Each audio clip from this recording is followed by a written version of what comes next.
Elon Musk, the wealthiest person on earth, at the behest of President Trump, is now on the warpath against the working families of our country. Saving money by dismantling the Department of Education, which, by the way, is illegal and unconstitutional, so that the billionaire class can receive huge tax breaks, is terrible public policy and morally reprehensible. Mr. Musk, who is worth some $400 billion, and his fellow billionaires do not have to worry about the quality of public education because they send their kids and grandchildren to fancy private schools. So what happens to public education is not of great concern to them. But for the working class of this country, high-quality public education is an imperative if their kids are going to do well in life. And the cutting of funding for 26 million low-income and working-class students, many of whom are in rural states like Vermont, will be a disaster. Mr. Musk and his fellow billionaires don't have to worry about the high cost of college because they can afford to get their kids into any college they want.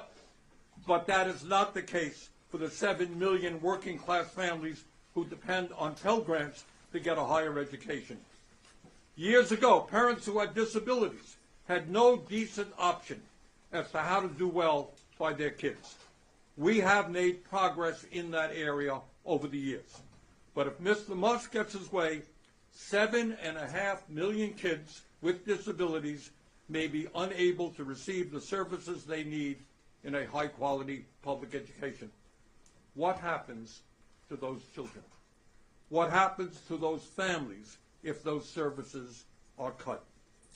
The department also enforces our federal civil rights laws to ensure all kids can get a decent education no matter what their race, creed, color, or gender may be. And let's be clear, if the federal government ceases to fund the educational needs of working class communities, that will mean higher local and state taxes to fill the void. In other words, shutting down the Department of Education would be a disaster for low-income and working-class families in every state of our country. Do we need to make the Department of Education more efficient? I believe we do.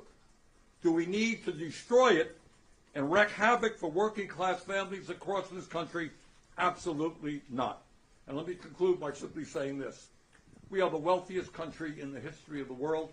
We should have the best educational system in the world. Among other reforms that we need to introduce is we need to attract the best and the brightest into teaching. Minimum salary should be $60,000 a year. We need to greatly strengthen child care, after-school, summer programs. We need to invest in the mental health of our kids. We need to fully fund the Individuals with Disabilities in Education Act. Bottom line, our job is to protect low-income and working-class kids all over this country. It is not to give huge tax breaks to the billionaire class and the oligarchs. The American people must stand up and tell Trump and Musk, we must not dismantle the Department of Education. Thank you. Thank you, Bernie. Senator Murray.